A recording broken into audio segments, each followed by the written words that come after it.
तो चलिए बातचीत की शुरुआत एक बहुत ही जाने पहचाने लेकिन मुश्किल सवाल से करते हैं। करियर का चुनाव, ये सिर्फ एक नौकरी चुनने जैसा नहीं है ना? ये तो मतलब आपकी पहचान, आपकी जीवन शैली, आपके भविष्य की दिशा, सब कुछ तय करता है। बिल्कुल, और इसीलिए आज इस पर बात करना बहुत जरूरी है। हाँ, तो आज हम इसी विषय को जरा गहराई से समझेंगे। हम देखेंगे कि स्टूडेंट्स अक्सर कौन सी गलतियां करते हैं और क्यों ये फैसले इतने दबाव, तुलना और कंफ्यूजन में लिए जाते हैं। और ये समझना इसलिए भी जरूरी है क्योंकि अक्सर इन फैसलों के पीछे की कहानी एक जैसी होती है। आज की जो हमारी चर्चा है वो करियर गाइडेंस से जुड़े कुछ विचारों पर आधारित है, जो बताते हैं कि ज्यादातर स्टूडेंट्स सोच समझकर नहीं बल्कि बाहरी वजहों से अपने रास्ते चुनते हैं। अच्छा। तो आज हम एक एक करके उन 5 सबसे बड़ी गलतियों पर बात करेंगे और ये भी देखेंगे कि इनसे बचा कैसे जा सकता है। रास्ता चुनता है तो सबसे पहली और शायद सबसे आम गलती कौन सी होती है? मेरे हिसाब से तो दोस्त। बिल्कुल, दोस्तों को देखकर फैसला लेना। हाँ, जैसे दोस्त इंजीनियरिंग कर रहा है तो हम भी वही फॉर्म भर देते हैं। वो प्रतियोगी परीक्षा की तैयारी कर रहा है तो हम भी उसी कोचिंग में चले जाते हैं। ये बहुत स्वाभाविक लगता है, पर समस्या यहीं से शुरू होती है। ये बहुत स्वाभाविक है। मनोविज्ञान में इसे सोशल प्रूफ कहते हैं। Social proof? हाँ, मतलब जब हम किसी चीज को लेकर अनिश्चित होते हैं तो हम दूसरों को देखते हैं कि वो क्या कर रहे हैं और मान लेते हैं कि वही सही रास्ता है। अरे ये तो किसी रेस्टोरेंट को चुनने जैसा है। कैसे? जैसे अगर किसी रेस्टोरेंट के बाहर लंबी लाइन लगी है तो हम मान लेते हैं कि वहां का खाना अच्छा ही होगा, भले ही हमें पता ना हो। हम बस भीड़ के साथ चलना चाहते हैं। आपने बिल्कुल सही पकड़ा, ये वही बात है। और इसमें एक तरह का फोमो मतलब फियर ऑफ मिसिंग आउट भी होता है। डर लगता है कि कहीं हम पीछे ना रह जाएं, कहीं अकेले ना पड़ जाएं। लेकिन करियर के मामले में ये भीड़ कहाँ ले जाकर छोड़ती है? ये भीड़ आपको एक ऐसे रास्ते पे ले जाती है जो शायद आपका है ही नहीं। देखिए, हर व्यक्ति की बुद्धि, उसकी परिस्थिति, उसकी रुचि, लक्ष्य सब अलग होते हैं। दूसरों की नकल करके हम कुछ समय तो साथ चल सकते हैं, लेकिन लंबी दौड़ में वही टिकता है जो अपनी दिशा पहचानता है। और इस प्रक्रिया में छात्र खुद से वो बुनियादी सवाल पूछना ही भूल जाते हैं। जैसे कि क्या इस क्षेत्र में मेरी वाकई कोई रुचि है? क्या मेरी क्षमता उस लेवल की है? और सबसे जरूरी, क्या मैं ये काम अगले 10-15 साल तक हर सुबह उठकर कर पाऊंगा? सही बात है। और मुझे लगता है कि दोस्तों को देखकर करियर चुनने का दबाव एक और बड़ी गलती को जन्म देता है। कौन सी? जब हम दोस्तों के ग्रुप में होते हैं तो सिर्फ कोर्स ही नहीं, सफलता के पैमाने भी एक जैसे हो जाते हैं। और आजकल सफलता का सबसे बड़ा पैमाना एक ही शब्द बन गया है, पैकेज। आपने बिल्कुल सही नस पकड़ी है।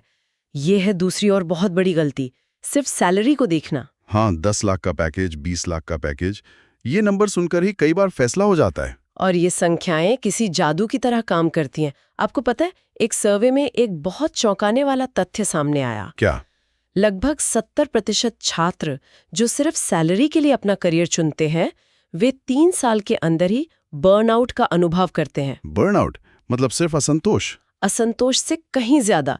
ये एक मनोवैज्ञानिक स्थिति है जिसे कुछ एक्सपर्ट करियर रिग्रेट सिंड्रोम भी कहते हैं, जहां व्यक्ति अपनी पसंद पर लगातार सवाल उठाता रहता है। लेकिन एक तर्क ये भी है कि मतलब बिना पैसे के मानसिक शांति पाना तो और भी मुश्किल है। खाली पेट तो कोई भी पैशन पूरा नहीं कर सकता है ना? ये बहुत ही जरूरी सवाल है, और कोई ये नहीं कह रहा कि पैसा जरूरी नहीं है। बात यह है कि पैसे को एकमात्र लक्ष्य बनाना खतरनाक है। अच्छा। यहाँ 2 अलग-अलग चीजों को समझना होगा। एक है फाइनेंशियल फ्लोर और दूसरा है सैलरी सीलिंग। ओके, ये क्या है? फाइनेंशियल फ्लोर का मतलब है वो कम से कम आय जिससे आपकी जरूरतें पूरी हों और आप एक सम्मानजनक जीवन जी सकें।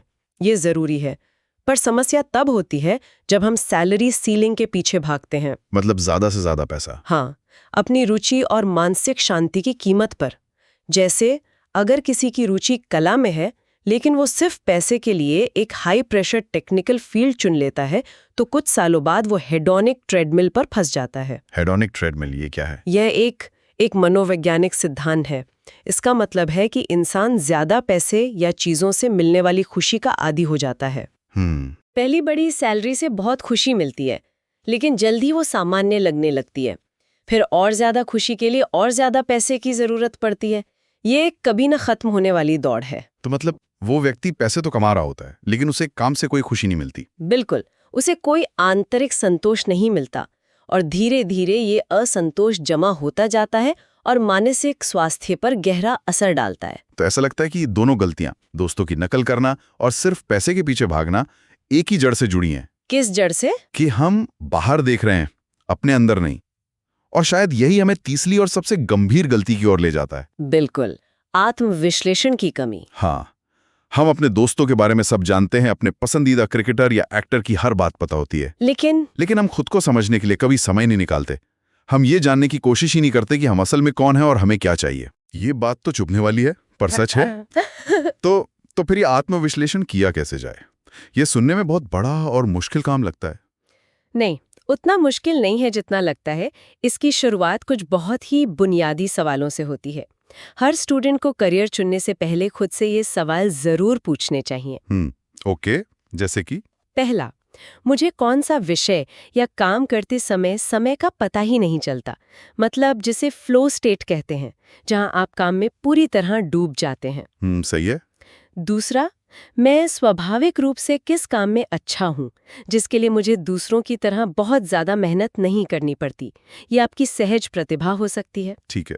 और तीसरा, मुझे किस तरह का माहौल पसंद है। क्या मुझे लोगों के साथ, टीम में काम करना पसंद है, या मैं अकेले बेहतर फोकस कर पाता हूँ। हाँ, ये भी बहुत जरूरी है। और चौथा, मैं किस तरह का जीवन चाहता हूँ। एक स्थिर 9 से 5 वाली नौकरी, या एक ऐसा करियर जिसमें बहुत यात्रा करनी पड़े और हर दिन नई चुनौतियां हों। ये सवाल तो वाकई सोचने पर मजबूर करते हैं, और इनका जवाब किसी गूगल सर्च पर नहीं मिलेगा। नहीं, ये जवाब सिर्फ हमारे अंदर ही होते हैं। और अगर कोई इन सवालों के ईमानदार जवाब खोज ले, तो जैसा कि हमारी जानकारी कहती है, उसे बाहरी सलाह की जरूरत बहुत कम पड़ती है। सही कहा। और जब किसी को अपनी दिशा पता होती है, तो वो चौथी गलती के दबाव का सामना बेहतर तरीके से कर पाता है, जो है परिवार और समाज का दबाव। बिल्कुल। हाँ, ये तो भारत में एक बहुत बड़ी सच्चाई है। शर्मा जी का बेटा IIT में है, वर्मा जी की बेटी डॉक्टर बन गई। सरकारी नौकरी ही सबसे सुरक्षित है। हाँ, ये बातें किसी भी छात्र के आत्मविश्वास को हिला सकती हैं। कई बार छात्र खुद कुछ और बनना चाहते हैं, लेकिन परिवार की उम्मीदों के बोझ तले अपनी दिशा बदल लेते हैं। यहाँ तुलना सबसे बड़ा मानसिक दबाव बन जाती है। पर यह समझना जरूरी है कि ये दबाव अक्सर माता-पिता के प्यार और चिंता से ही निकलता है। वे चाहते हैं कि उनका बच्चा सुरक्षित रहे, सफल हो, लेकिन वे अपनी समझ और अपने समय के हिसाब से सफलता को परिभाषित करते हैं। तो फिर एक स्टूडेंट इस सिचुएशन को कैसे हैंडल करे? माता-पिता से बहस करना या उन्हें नाराज करना भी तो कोई नहीं चाहता। इसका एक बहुत ही प्रैक्टिकल तरीका है। अपने माता-पिता के सपनों को सीधे सीधे खारिज करने के बजाय उन्हें अपने सपनों का एक बेहतर और सुविचारित प्लान दिखाएं। अच्छा, मतलब अगर आप लेखक बनना चाहते हैं और वे आपको इंजीनियर बनाना चाहते हैं, तो उन्हें सिर्फ ये मत कहिए कि मुझे इंजीनियरिंग नहीं करनी। तो फिर क्या करें? इसके बजाय उन्हें एक पूरा रिसर्च करके प्लान दिखाइए। बताइए कि आप कौन से कोर्स करेंगे, इस फील्ड में क्या संभावनाएं हैं, सफल लेखक कितना कमाते हैं, और अगले 2 साल के लिए आपका एक्शन प्लान क्या है। वाह, ये तो बहुत अच्छी सलाह है। जब वे देखेंगे कि आप सिर्फ विद्रोही नहीं हैं, बल्कि अपने भविष्य को लेकर गंभीर हैं, तो उनके सुनने और समझने की संभावना बढ़ जाती है। यानी भावनाओं का दबाव तथ्यों और तैयारी से देना, और ये सब ना कर पाने की वजह से, मतलब इन सभी दबावों के चलते छात्र अक्सर 5वीं और आखिरी गलती कर बैठते हैं। कौन सी? जल्दबाजी में फैसला लेना। हाँ, ये एक तरह का पैनिक रिएक्शन होता है। 12वीं के बाद या ग्रेजुएशन के बाद अक्सर एक अफरा तफरी का माहौल होता है। सारे दोस्त कहीं ना कहीं एडमिशन ले रहे होते हैं, कोई फॉर्म भर रहा होता है। उस माहौल में लगता है कि अगर हमने जल्दी कुछ नहीं किया तो हम पीछे रह जाएंगे। और इसी हड़बड़ी में बिना सोचे समझे सिर्फ भीड़ देखकर फॉर्म भर देते हैं। बिल्कुल। जबकि करियर का फैसला कोई टी-शर्ट खरीदने जैसा नहीं है जिसे पसंद ना आने पर बदल दिया जाए। ये आपके जीवन की नींव रखने जैसा है, और नींव रखने में समय लगता है। तो इस जल्दबाजी से बचने का सही तरीका क्या है? देखिए, कम से कम कुछ महीनों का गहरा रिसर्च और आत्मविश्लेषण तो जरूरी है। सही तरीका ये है कि सबसे पहले उस क्षेत्र की वास्तविक स्थिति को जानें, सिर्फ सुनी सुनाई बातों पर ना जाएं। दूसरा, भविष्य की संभावनाओं को समझें। क्या AI के आने से ये फील्ड अगले 10 सालों में बदल जाएगी? ये तो बहुत जरूरी है। और तीसरा और सबसे महत्वपूर्ण, उस क्षेत्र के अनुभवी लोगों से बात करें।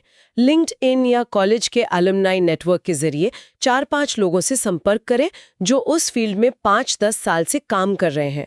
वे आपको जमीनी हकीकत बता सकते हैं, अच्छी और बुरी दोनों। ठीक है, तो हमने उन 5 बड़ी गलतियों को तो समझ लिया। दोस्तों की नकल, सिर्फ सैलरी देखना, खुद को ना समझना, दबाव में आना और जल्दबाजी करना, ये सब सुनकर थोड़ा डर भी लग सकता है। तो चलिए अब बात करते हैं समाधान की। इन सब से बचकर एक सही रास्ता कैसे बनाया जाए? समाधान मुश्किल नहीं है, बस थोड़ा धैर्य और ईमानदारी मांगता है। कुछ ठोस कदम उठाए जा सकते हैं जिन्हें हम एक करियर एक्शन प्लान कह सकते हैं। ओके। सबसे पहला और जरूरी कदम है खुद को समय दें। जल्दबाजी बिल्कुल ना करें। ये आपकी जिंदगी का सवाल है। अपने दिमाग को शांत होने और सोचने का मौका दें।